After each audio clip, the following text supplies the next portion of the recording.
Hello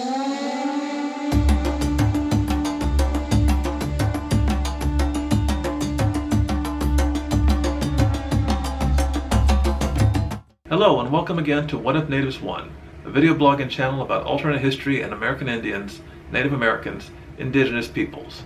This is the 11th video of 27 planned ones. My name is Carroll. I'm Associate Professor of History at Northern Virginia Community College. I've written mostly about wars, veterans, human rights, and genocide. I'm also, together with Rob Schmidt of Bluecorn Comics, editing and putting out a short story collection, What If Natives Won? That's what this video blog and channel are about. There's a huge lack of alternate history written about American Indians, indigenous peoples. Many people don't like to think about genocides in America. They likely were never taught about them. Many don't want to be reminded, want to believe these genocides never happened, that it was somehow an accident. I've had great success using alternate history to teach my students, show them that absolutely nothing in history is inevitable. It never had to be.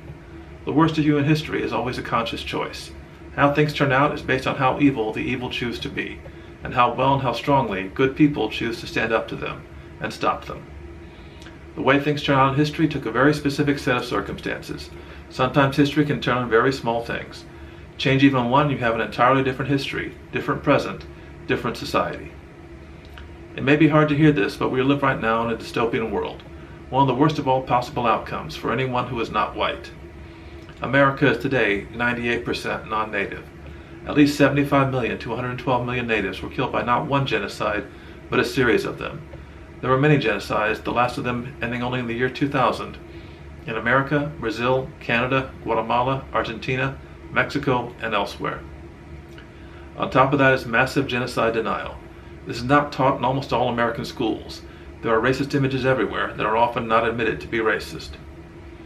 But much of this could change if American colonists opposing British rule lose, and America stays British. Every American kid is taught a lot of propaganda about King George's tyranny, fighting for freedom, high taxes, and other myths. Let's start with the obvious. The British really weren't that oppressive. No one was put to death for dissent. A few people were jailed or fined. Taxes really weren't that high.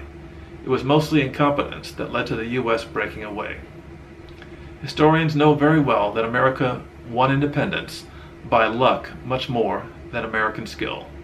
There were a dozen points where the colonists could lose. Washington came out of the Battle of Manhattan with bullet holes in his coat. Benedict Arnold almost turned over colonial forts to the British. The British almost won several battles that were turning points of the war. If the British win, the founders will be imprisoned or have to flee. So what happens to the U.S.? Louisiana Territory stays French. The Southwest stays Spanish and then Mexican. East of the Mississippi eventually becomes another Canada. A free democratic nation, actually with more democracy than the U.S. has now. Canada doesn't have the elitist, anti-democratic electoral college. They have more than two major parties. They have strong unions. They have better health care and very few economic recessions. How did Canadians get their independence? It happened gradually, with a series of laws in 1867, 1920, and 1960. That would be the U.S. fate, not so bad after all. The U.S. would not be a world power, which is far better for the world.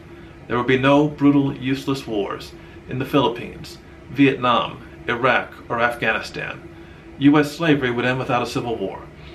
The British ended their empire in the 1830s, making slaves buy their freedom by working 5 more years for free.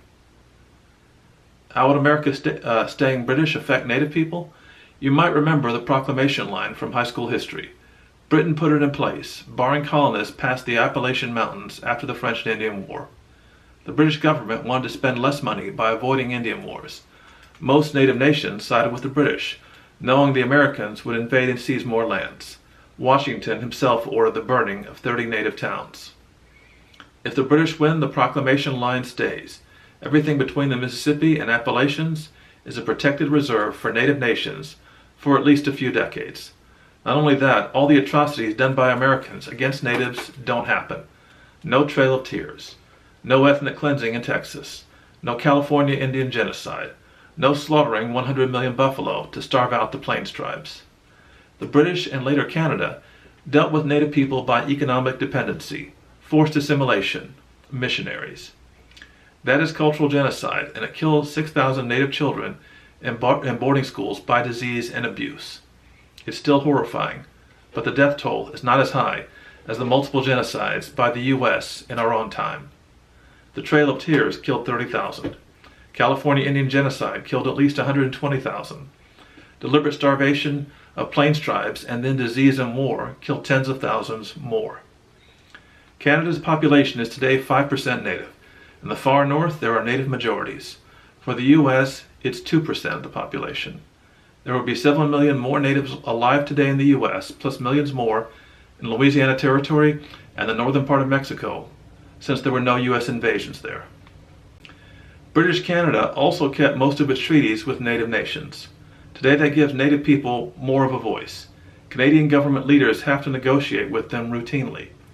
American government leaders almost always ignore Native people's end needs, and some, like Trump, are openly racist and anti-Native.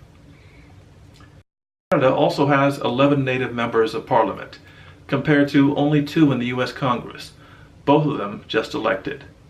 More surviving Native people with a stronger voice in their own lives, and three genocides avoided, certainly is Native victory. This is the end of the 11th video. I look forward to your comments and questions, and will answer them as often as I can.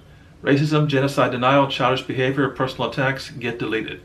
But I do recognize some questions will be asked in ignorance, because much of the facts I point to are new to most people. They were never taught about this. They've been raised in denial, since denying indigenous genocides is taught in almost all public schools. Next time we will discuss, what if Ben Franklin adopts more of the Iroquois Constitution for the U.S. Constitution? Please repost freely, subscribe, like, share, and comment. I will post again in about a week. This has been What If Natives Won video blog and channel.